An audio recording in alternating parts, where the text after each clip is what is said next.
Hi everybody, we're back. This is our third attempt.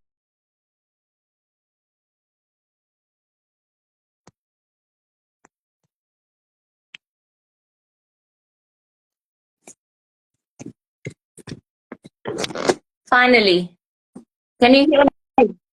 Finally. Yes, I yes. Let me put on my, let's hope this uh,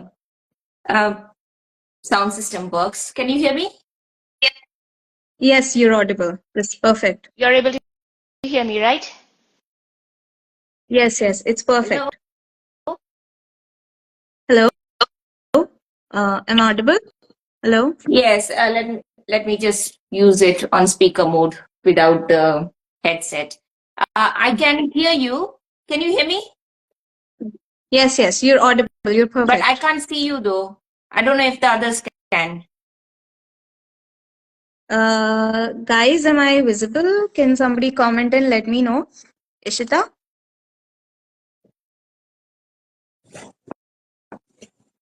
Um, okay, I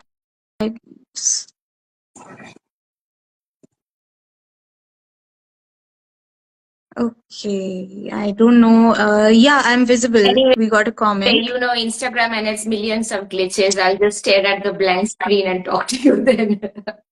And let's not rock the boat any further. Yes. First of all, Pritha, thank you so much. It means the world to me because I love your Thank videos. you. I watch your content all the time. Thank you so much. Um, for those of for those of you who may not be familiar with all of the good work you do, Pritha is she's born in Kolkata. She's a gynecologist, a doctor, and then she creates this stunning content. I think almost all of her videos are saved in my personal account. and keep going through them to Thank learn more. you. I thought that maybe we could all learn from you today. And Republic Day is right around the corner, and how Indian textiles have always played such a critical role in the growth of democracy as we know it today. So Pritha, I had this one question Mhm. that I wanted to really ask is that Khadi's always held a special place in India as a textile. Could you just share your thoughts on how this happened? How did Khadi become a symbol of self-reliance and independence during the freedom struggle? See, khadi by definition is a fabric that is made using hand spun yarns and woven in Mm-hmm. a handloom. So the entire process has to be manually done. Now, even though the Mm-hmm. word khadi in its present form has been in existence since early 20th century in the Indian subcontinent and is popular as a fabric of freedom now, but this kind of fabric was being made for a long time. If you imagine many centuries ago or millennia ago, we obviously did not have these fancy machines, and all fabrics that were made at that time were made Mm-hmm. with the yarns that were spun by hand and using basic looms. The type of looms evolved. Also, there have been geographical Mm-hmm. differences, but that was the basic fabric that was being made for many centuries before industrialization arrived.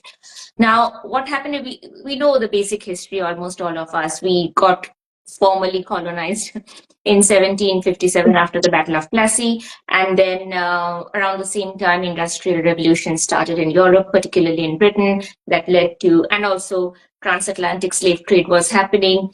So cotton started being grown in the Americas and in Europe and in various centers in Britain. They started making textile mills, and then for so long, India used to be the exporter of particularly cotton fabrics, but then with slave plantations in Americas and industrial mills in Europe, particularly Britain, it became cheaper to make these cotton using those materials and in these mills rather than buying them from India. And as a result, Indian weavers and spinners, they all suffered. And Indian handloom industry itself suffered a huge deal because instead of buying from India, what was happening is that these cloth was being made in Britain to be sold to India. So it was going the other way around.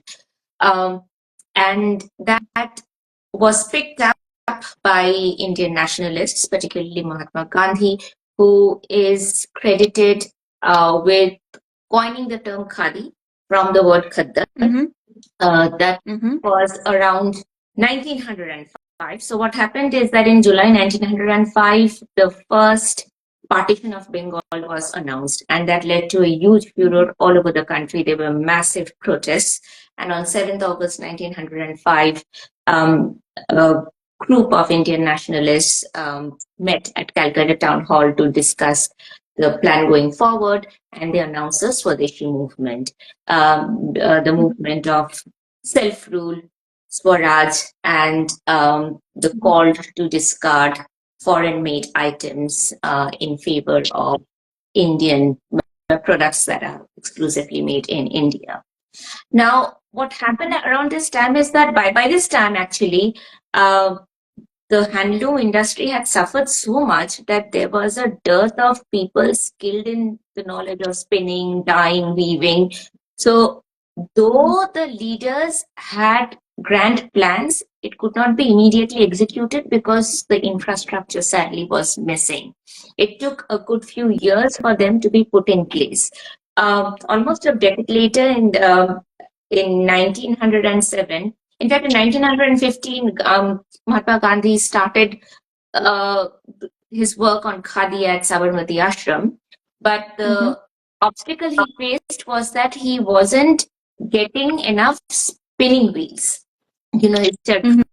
So his idea was that all Indians should make their own clothes and pay our dues in Khadi. So that was the idea that we should be self-sufficient. We should be able to spin and make, at least, I mean, the art of weaving, obviously, general public, we are not expected to have the know-how, but at least spinning all Indians should be able to do, and we should be paying our dues to the country in yarns. But for that, massive infrastructure was required. Money was also required, which he managed to raise from his friends in influential places, but the infrastructure was still missing. Now, you may ask that if the call for Swaraj was made in 1905, what happened over the next 10 years? Why did it take so long for Khadi to be established as a reality? When I was going through a couple of years ago, I wanted to make a video on Handloom Day, and I was going through Swadeshi posters. And interestingly, I found many of these posters being advertised by textile mills. So mills are not handloom setups, right?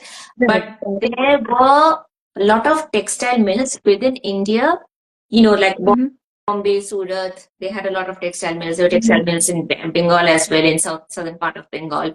And they were advertising their products as Swadeshi products as well. Buy cloth that is made in India. So rather than buying mill-made cloth from Lancashire, buy cloth that is made in Bombay, because this is Swadeshi. So this was the initial Swadeshi textile that was being advertised after Swadeshi movement was announced. But obviously, Mahatma Gandhi wanted to promote Indian handmade in a more traditional sense, using hand-spun yarns and handloom cotton and handloom cloth. And so he needed enough number of spinning wheels. Looms he could still probably manage, but spinning wheels there was a dearth of. Then in 1907, he met an activist called Gangaben Majmudar in Gujarat. She did not come from a very influential background. She was a widow, but she was a strong-willed person. And she spent a lot of time with marginalized communities, defying the norms of untouchability that was present at that time. She worked at the grassroots level. So one day at a village near a place called Bijapur, which back in the day was in the princely state of Baroda, she found a lot of spinning wheels. So what happened is that village belonged to people who were traditionally involved in weaving, particularly spinning. But as there was no work for spinners because all the cloth was coming from factories, they faced major unemployment, and also the spinning wheels were practically of no use to them.